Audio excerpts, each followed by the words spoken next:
uh, up till now, whatever sessions we have done, they were mostly based upon, um, you know, either asanas or pranayamas or therapeutic effects of asanas and pranayamas, or they were, disease based. That okay, fine. If you have this disease or disorder, then do this. If you have this, then do this. And mostly, if the most that we went away from this just for the sake of knowledge, it was just the yoga nidra and meditation.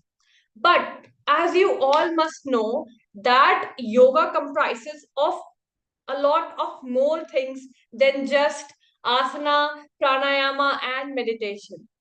There is dharana, there is pratyahar, okay, and then there is samadhi too. Okay, samadhi is a very difficult concept for all of us, as it it is the highest state of yoga, one of the highest state of yoga, where you um, are totally mixed with the object of your concentration, of your meditation, and that object is you, you are that object. So that kind of makes you one. Okay, but before that, pratyahar and dharana, okay, these things are, and mudras, obviously mudras and bandhas, these things are also part of yoga. Okay, and they might seem, very subtle and a topic of, what do you say, that okay, fine, uh, these these are just, we just do these with the flow, right? What is the significance of them? Not much, but they are also as much important as any asana or pranayama or meditation. See, these things are visible to us. Okay, these things are visible to us. You can see a person doing asanas, and the advanced asanas, or you can see a person applying a kumbhaka, where they are just holding the breath for what, half an hour, and it's astonishing, and you can see it, and you can visualize it, and you can understand it by machines or just by naked eyes. But the effect of pratyahar and mudras is more subtle. Okay, the meditation effect is also very subtle. It comes gradually. Okay, so since we have already talked about meditation and pranayama and asanas, today we'll be talking about the mudras and bandhas. Okay, so what do you understand by mudras? So, as I know, that there has been this live chat also, which is going on right now, and you guys must be typing in them. But I would request that you type your answers in the chat box. And if even if you are typing over there, that's great, and that's fine too. I appreciate that. Okay, so mudras, you must have seen those Bharatnatyam dancers doing this, that, and the Kathakali is this and that, and all those things, right? So those are also mudras, but they are dance mudras. Okay. There must be some sort of resemblance and connection of those mudras with the yogic mudras. I'm pretty sure of it, but there's no evidence of it. Okay, and none of the research has been done on them. But in yoga, mudras just means the gestures which you apply, okay, with your fingers, or your body parts. Okay, mudras and bandhas are not just about your hands. Okay, they're about your body. And what do you do when you apply any mudra? You channelize energy over there. Okay, you channelize energy over there, and you can use that energy as per your requirement afterwards. If you have achieved the state of asanas, the mudras come afterwards. Okay, so if you are sitting in sukhasana, or you are applying some advanced asana or something like that. Okay, so at that time you don't need to do mudras, right? You don't do mudras when you are doing vrishikasana, and you are standing on your um applying handstand and placing your feet on your head. So that doesn't requires any sort of mudras. But just like the sequence, the mudras concept comes afterward. Honestly, like you do asanas, then you do mudras.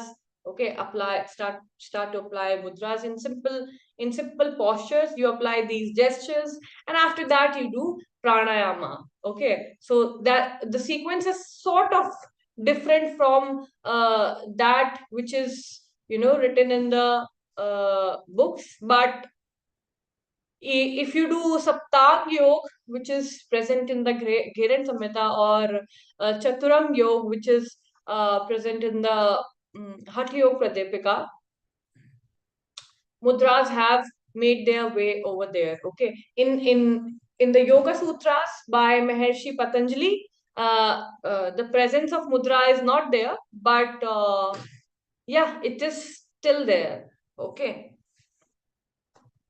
because he didn't he was solely concerned upon the effects of more subtle and direct things which lead to Raj Yoga. Okay, and it was pretty much, he was like, this thing you will understand if somebody is doing yoga, and he wants to achieve that higher state of mind and liberation. Then he or she will be reading the other text also, and they'll eventually learn about it, and they'll learn about this also, and they'll apply or do whatever suits them. Okay, now in this modern era, we have researched upon so many things, and one among them is having therapeutic effects of yoga. Okay, we know right now for sure that yogasanas, doing yogasanas gives us therapeutic benefits, right? Okay, but doing yogasanas and pranayamas um, are more than that. They were the means to cleanse the nadis. Okay, there are these energy channels in our body, 72,000 energy channels in our body, and they were used to cleanse them. Okay, but mudras are the gestures through which you channelize energy. Okay, so even if we see at the mudras as per the perspective of a philosopher, okay, as per the perspective of a researcher, then we just see that, okay, fine, these are energy gestures, and these can be used to channelize energy at different in the different parts of your body, and use that energy afterwards in the spiritual manner. But if I want to look further than that, okay, and want to look at the usefulness of mudras in today's era, then mudras are not just that, but they can be used, at least in my opinion, as a therapeutic means to cure some emergencies and diseases also. And I'm talking about alone mudras and mudras alone.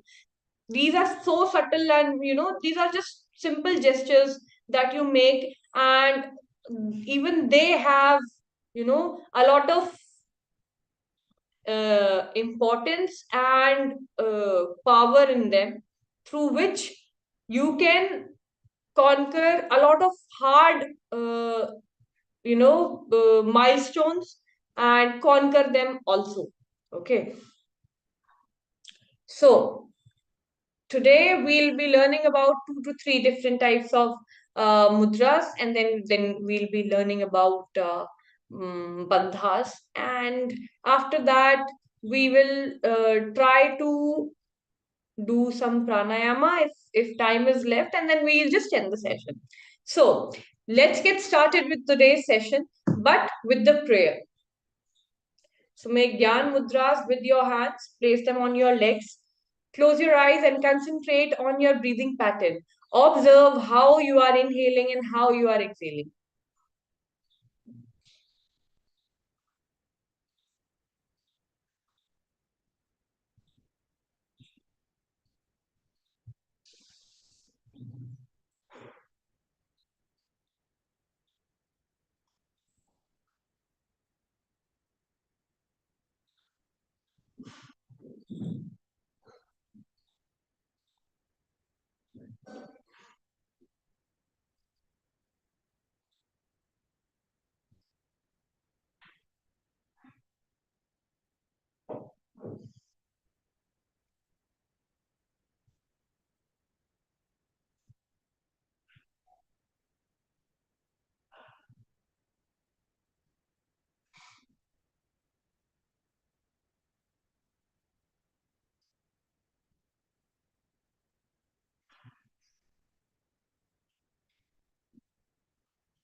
From here, three times Omkara chanting, followed by Gurur Brahma, Gurur Vishnu, Shanti, Shanti, Shanti. Begin.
Gurur Brahma, Gurur Vishnu,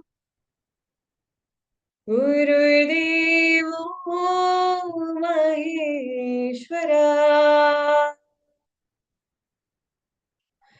Guru Sakshat Parabrahma, Tasmai Shri Guruve Namaha. Tasmai Shri Gurave Namaha. Tasmai Shri Gurave Namaha. Om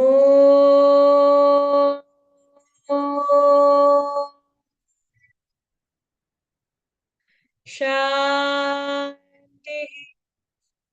Shanti Shanti.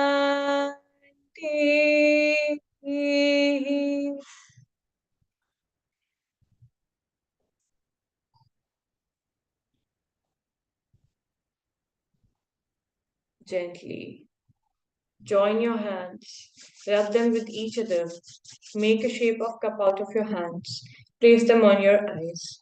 Open your eyes underneath your hands and then come back while seeing them. Place them on the body parts where you feel there is a need for healing.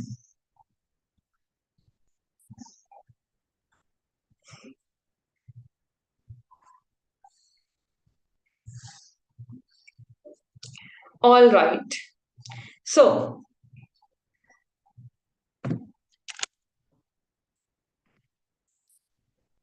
now I'll just simply go over the mat and show you some of the mudras that you can apply during the practice.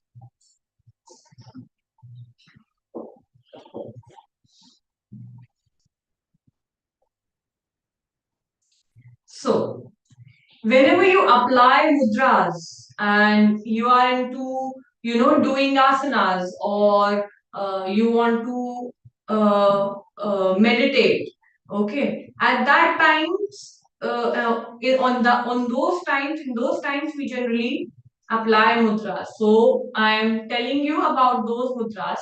One other mudra also I'll tell you, that is vipreet karni,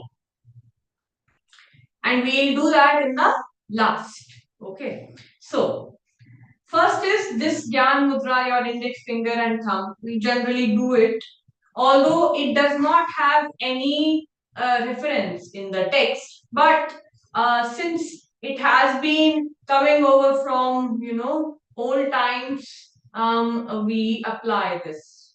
Okay. Now, the real Gyan Mudra. How do you do this? This thumb is the, uh, indicator of fire element. Okay. And we place our index finger tip at the end of our thumb like this. And then we face the Gyan Mudras like this. Okay, downwards. So this is the proper method through which you do the technique to do the Gyan Mudra. Okay, your back should be straight and you should be sitting on your hip girdle. You should be able to feel your hips. Okay, nicely. Something like this you have to sit. Okay, to channelize the energy. Now, next mudra is the chin mudra. As Gyan Mudra is a heat producing mudra. Okay, it increases the amount of heat in our body, and especially, it gives heat and movement to our brain. That's why there is one other mudra also to counter it. Okay, to make the balance, which calms our mind, and it is known as the chin mudra. Chin mudra. Okay, so for chin mudra, same thing you will do. Your finger will be, the index finger tip will be at the end of your thumb, but now you will place your hands like this. Okay, so it is only little different from the actual the cultural Gyan Mudra, which we generally do. This one. Okay. So this is known as the Chinna Mudra. All right. Now comes the Bhairav Mudra. So how do you do the Bhairav Mudra? So these Bhairavi Mudras are also used to activate your left brain and right brain, and your left side and your right side of the body. As you all must know that the right side is considered to be the heat producing, the sun side of our body. It indicates positive energy, hyperactiveness, and eagerness to work, excitement, joy, overjoy, and playfulness. All these things come into the right side of the body. The want to eat something. Okay, if you want to eat something, the right side is there. If you want to digest something, also the right side is for it. Now the left side is considered to be the ida. Okay, it is the Bhairavi side, like the left side. Okay, it indicates the night, the moon. Okay, eating and digestion is in the the hunger and digestion comes in the right side. But when to stop? Okay, when to put a stop on that and wanting to give up? Okay, the sacrifice that comes in the left side. Okay, it is also sometimes referred to as the negative energy side and calmness side, cool, Bhairavi side. Okay, So just the opposite of each other these are. And the motive of this human life is considered to be able to balance these both sides, these both nadis. Pingla is the right nostril nadi, Ida is the left nostril nadi, and the balance of these two, and reaching towards the sushumna.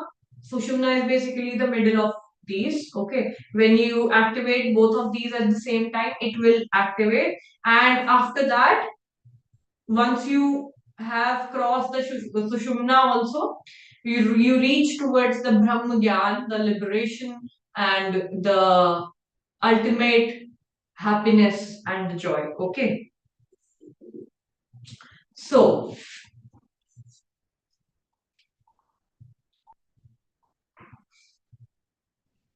hmm.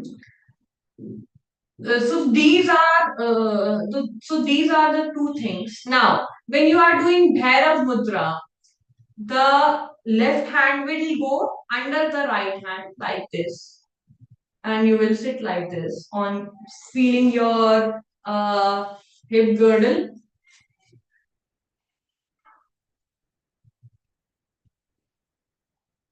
Hmm.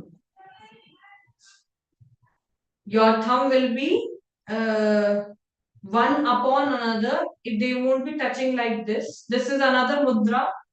Okay, Gautam Buddha Mudra we generally say that call it. Okay, but this one is the Bhairav Mudra. Okay, the focus is on the Bhairav Mudra. Now, since we have done the Bhairav Mudra, all of you must have guessed already how to do the Bhairavi Mudra. Yes, you guessed it right. Just the opposite of it. That means now the left hand will come above the right hand like this, and simply you will just sit and relax in this. Okay, this is the Bhairavi Mudra. Okay, so we have discussed the Gyan Mudra, Chinna Mudra, and Bhairav Mudra and Bhairavi Mudra up till now. The fifth mudra that I am going to teach you is the Yoni Mudra. Okay, so Yoni Mudra is done uh, in various manners, but uh, since I have considered the book known as the Asan Pranayama Mudra Bandh, my technique is basically you interlace the last three fingers like this. Your index fingers tip will be joining, okay, of both the hands, and your thumb will be joining like this. You will place this in front of your Nabhi chakra. Your hands will go at the back, and you'll simply just close your eyes and then just relax. So, this is the right manner to sit in the Yoni Mudra. And yes, some of you must be thinking that this mudra is associated with the um, perineum region and infertility and issues like that. But it is not. In actuality, it is it it is another mudra which is used for meditation and dhyana. And people have observed that after doing this, we generally feel the calmness and the sense, it is very good for pratyahar. So, closing the indriyas, okay. It is good for detaching yourself from the outer. Okay, so that was the benefit, those were the benefits of doing this Yoni Mudra. I hope that you are able to follow up. This is the Yoni Mudra. Okay. Now, since we have done the Yoni Mudra also, now we will be moving forward. Okay. Now we will be doing the Vipareet Karani Mudra. As I talked about mudras and their therapeutic effects also in the beginning of the session. Uh, Viparit Karani mudra is the mudra I was, referring to. Although these mudras are also very much capable of having therapeutic effects, but there are no researches which have been done on them. Okay, in that criteria, there were mudras which on which the researches were going on. Viparit Karni mudra and the Ashwini mudra and Vajroli. Okay. For males and females, Vajroli and Ashwini mudras were taught to a sample group of, males and females. Males were taught the Vajroli, females the Ashwini, and after telling them the effects of them, and giving them the proper knowledge of how to do this and how to do that, the proper technique of both of the mudras, it was they were required to do those mudras regularly for 10 to 5 to 10 minutes daily, okay, for 1 to 3 months, okay. And it was observed that the cases of infertility, the problem of infertility was reduced in both of them, okay. And in those research papers, the diseases were mentioned on what disorder or disease they were doing it, for what they were doing it. But right now, I don't remember it. I'll check it out and then I'll let you know about it. Okay. So, but we are not doing any of those mudras. Right now, the mudra that we are going to do is the Vipreet Karni mudra. The Vipreet Karni mudra is known for its amazing benefits. Okay, it brings shine to our face. It reverses the blood flow of our body, and by doing that, the fatigue of the feet of the legs is released. Okay, it is also very good for the core and for the shine on your face. So there are so many benefits of it. Okay, and in the Hatha Yoga Pradipika, it is said that if a person does Vipreet Karni, he can even defeat death. That means it has good effects on the overall wellness of our body. But obviously, since this is also a vague statement and not a scientific one, we need more researches on the mudras and in this area, so that we can know about the exact effects of Vipreet Karni mudra in the individuals. Okay, so let's do it.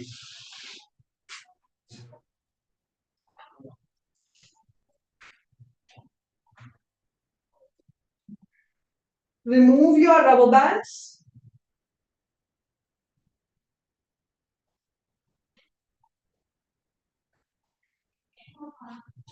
Support your spine from the bottom.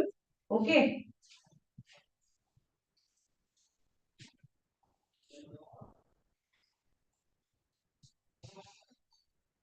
Like this, just like Sarvangasana. But see, in Sarvangasana, you move this area also. But right now, we are just supporting the hip. Okay. Try to keep your hands close to each other. And you better tuck your t-shirts in before doing this. Now we have to make chin lock. The Jalandhar Bandh is known as the chin lock. Okay, and you have to close your eyes and do the Ujjayi Pranayama.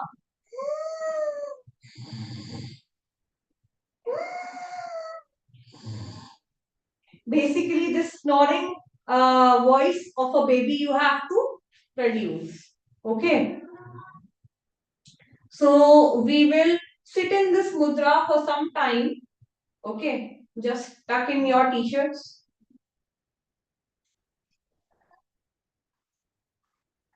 Once you think that, okay, fine, I am I have done this mudra and I don't think I can move forward. I need to relax. At that time, you can relax.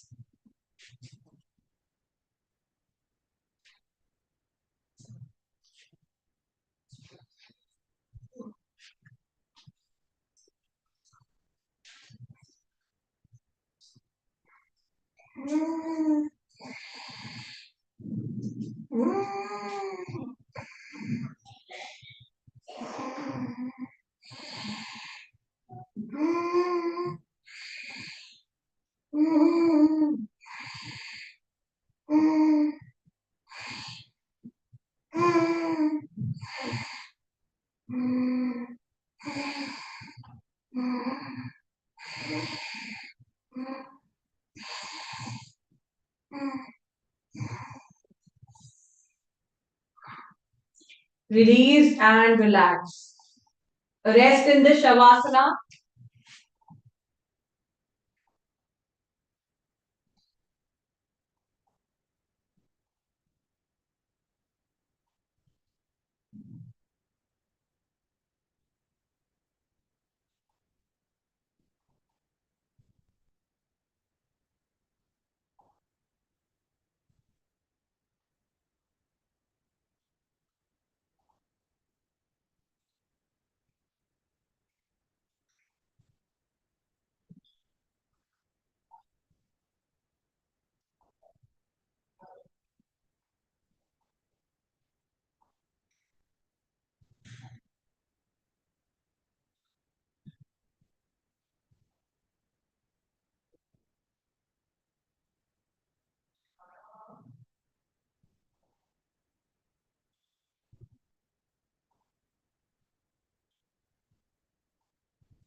Now move your toes, move your fingers. Turn towards the left hand side of your body.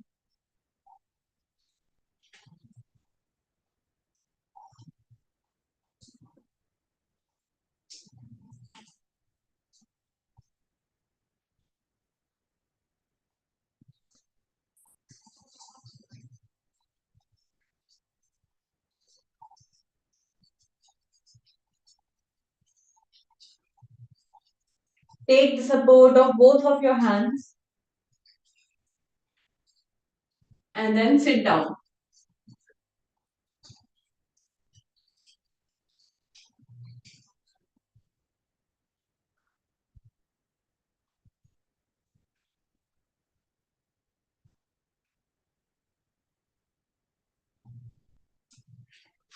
Keep your eyes closed.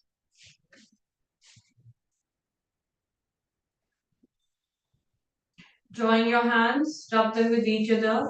Make a shape of cup out of your hands. Place them on your eyes. Open your eyes underneath your hands and then come back while seeing them. Place them on the body parts where you feel there is a need for it.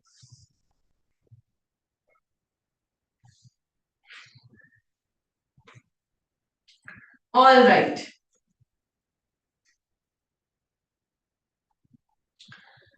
Now we'll be understanding the bandhas. Okay, we have done enough amount of mudras. Now moving towards the bandhas. So the first bandha that we are going to do today is the Jalandhar bandh, where you will simply make the chin lock like this. You have to exhale all the air which is inside of you. Then you will make the chin lock. Hold over here. Keep the air out only. Inhale and then come back. This is simply the Jalandhar Bandha. Okay, chin lock. This helps us activate the Vishuddhi chakra. Okay, but it's not just that you do Jalandhar Bandh. It is used in a lot of pranayama. All the bandhas are used in during the pranayamas. Okay, where you understand their importance. Okay, so suppose you are doing anulom vilom pranayama, you exhale, okay, like this. And for one, if we are doing 1:2 is to 4 wala ratio, then you exhale. Sorry, 1:4 is to 2 wala ratio. Then you exhale for 1 second. Then you close your uh, nose fully, make the jalandhar band, and hold over here with your breath outside only. Okay. And when you inhale from the other nostril, after whatever you, okay, sorry, first you inhale, then you keep the air inside for 4 seconds, then you exhale for 2 seconds, and then once again you do the jalandhar band for 4 seconds. This is the proper manner of doing you know uh, anulom vilom pranayama. And similarly, we use these bandhas in different pranayamas also, and it is known that if a person does not performs the bandhas and kumbhakas in the pranayamas, then the pranayama is not pranayama. It is just simply breathing. Okay. So in today's world, we are doing things in our ways, and we are able to see the differences also, and the effects also, even if we are doing those little things of yoga. But yoga is more deeper than that. Yoga is like an ocean, and we are just at the surface of it. And yeah, that's what we need to understand more and more. So now the next bandha that we are going to do is the Udiyan bandha. Udiyan means your stomach. So you exhale all the air.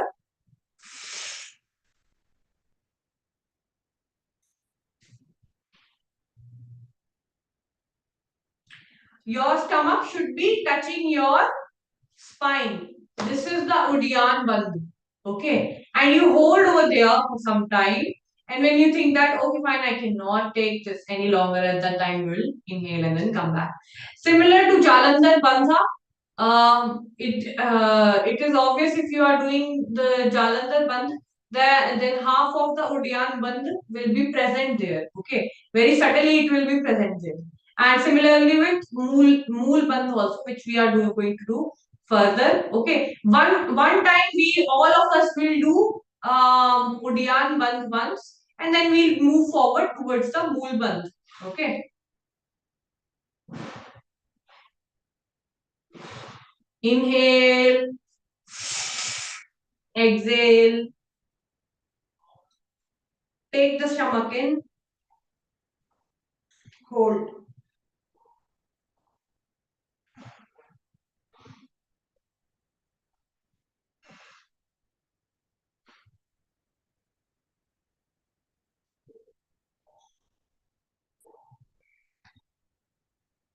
inhale, and then come back.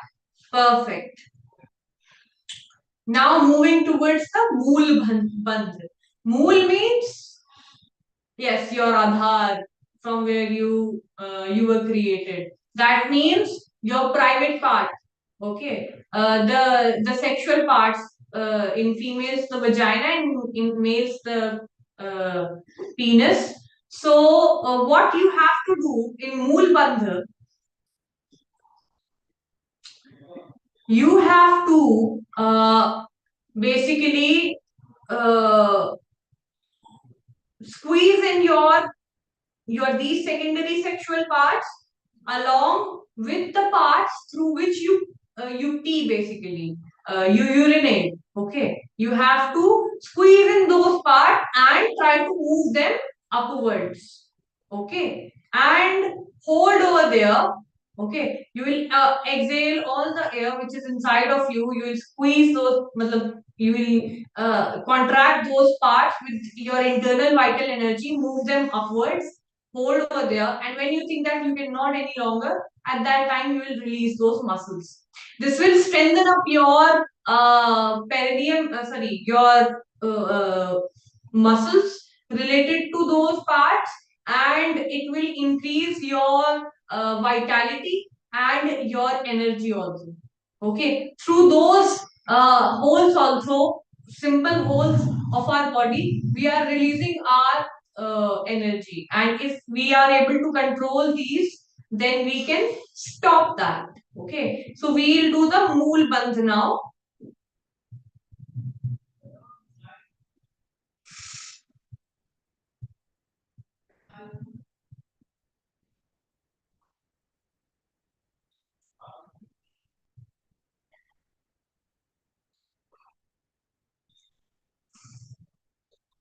All right.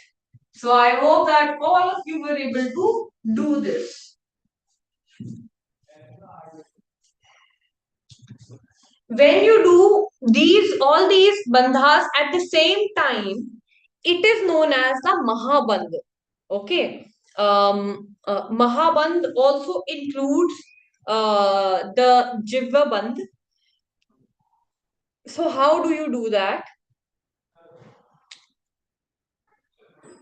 Simply folding your tongue back and trying to move it towards the end of it.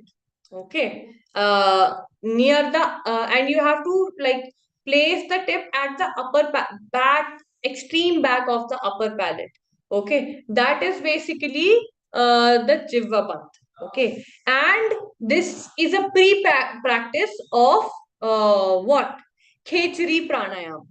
Okay, so yeah, Khechari pranayama is also a part of Kundalini yoga. Okay, and people do it to basically get to the uh, amrit that is inside of our mind and try to take on that rasa. Okay, so it is an ancient technique, and this, if you want to achieve it, the Khechari mudra, then you need a guru for that. Okay, like proper yoga guru under whose guidance you can do this, and you'll need to go to the Himalayas for that. Obviously, many people over here, many yoga instructors over here will teach you the technique, but it's important to learn it from somebody who is experienced in it. Okay, so let's get started with the Jiva Bandh now. Okay. Simply fold your tongue and close your eyes and then just relax. After this, we'll be doing Mahabandh for one time. And after that, some pranayama if there is time left, and we'll just end the session then. Okay. All right. I guess there will be no time for the pranayama, but we must definitely do these two things.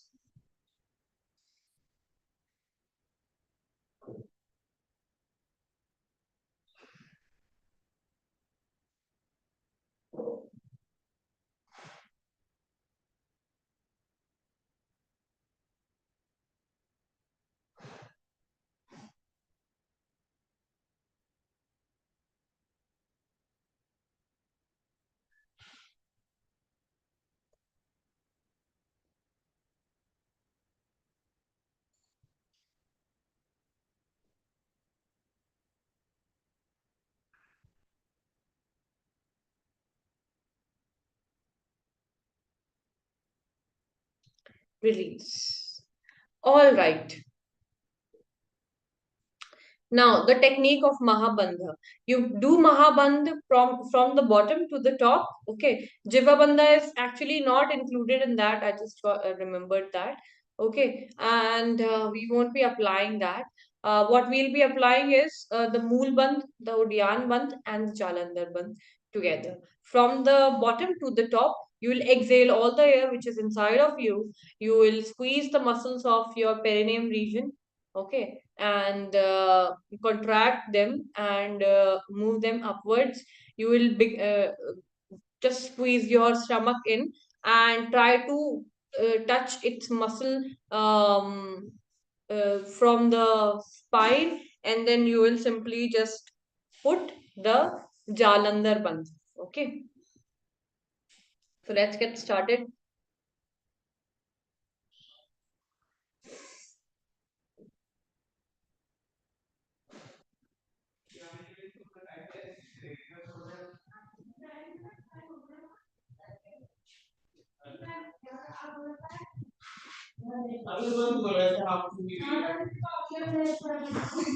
Inhale and then come back. Very good. All right. So we did it for such short period of time. Um, it requires a lot of energy and practice, and if you will do it every single day and practice it every single day, I'm pretty sure that you will be able to increase your time in this also. Okay, so it's all right if we are doing it, for some short period of time, as these yoga sessions are not just for technique but theory also, and we just get 1 hour, and because of that, generally we do things for short period of time. So I hope that since you know this technique over here and you learned it, you will be able to perform these at your home also. Okay, and try to do it by yourself, and if the time is right, we'll be able to do this next month also.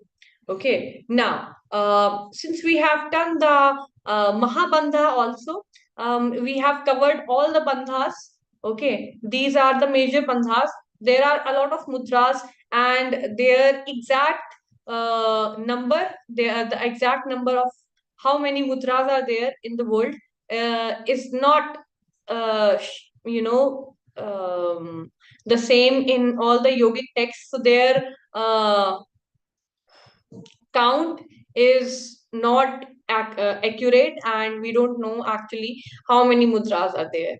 Okay, some texts say that there are 10 mudras, some say there are 20, some say that bandhas are also mudras, some say that mudras are different, and this thing is very much sacred. Okay, so it's important to learn about them in the free time, and there are obviously a lot of mudras present. So it's okay if we don't know about a lot of them, as the techniques of these mudras is in like strong, very strong Sanskrit also. So to understand them, it is important to have an understanding of Sanskrit also, through which you can read the fundamental text, which are non-biased and non-corrupted and non-changed, basically. Okay, so that's there, but the bandhas were just this much only. Okay, yeah. Now we will simply, okay, fine. Forget about the pranayama. We'll simply begin the prayer, and then we'll just end the session now. Okay. Gyan mudras, place them on your legs. Close your eyes, concentrate on your breathing pattern, observe how you are inhaling and exhaling. After that, only one time Omkara chanting, followed by Sarve Bhavantu Sukhina. Shanti, Shanti, Shanti. Let's get started.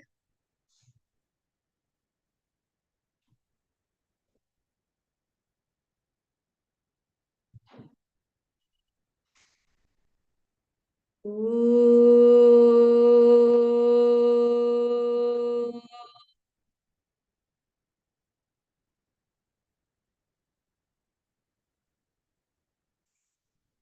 Ooh.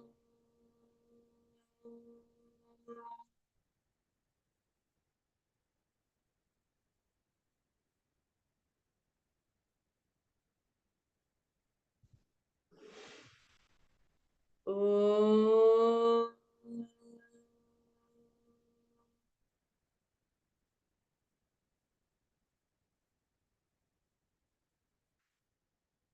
सर्वे भवन्तु सुखिनः, सर्वे सन्तु निरामया, सर्वे भद्राणि पश्यन्तु, मा कश्चित् दुःखभाग् भवेत्, मा कश्चित् दुःखभाग् भवेत्। ॐ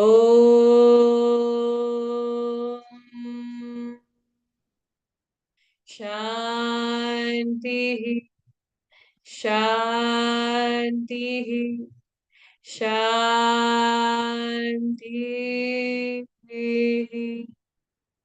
Gently join your hands.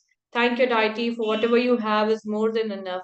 This feeling should be by heart and not by words. Be grateful towards your parents, your teachers, the food you have, and towards the nature. Now rub your hands, generate the heat healing energy in between your palms. Make a shape of cup out of your hands, place them on your eyes, open your eyes underneath your hands, and then come back while seeing them.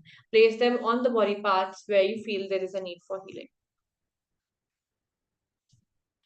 All right, so thank you for attending today's session. I hope that you really enjoyed it. If you have any sorts of doubts, questions, queries, suggestions that you would like to ask us, you can mention them over the comment box in YouTube, okay? Or you can get in touch with the associated members of Corona Remedies and they'll let me know about it. I know that you must be placing those doubts in the uh, uh, this thing, the chat box, but it's all right too. So yeah, I hope that you really like the session. And see you tomorrow at the same time. Until then, thank you, bye bye, and namaste.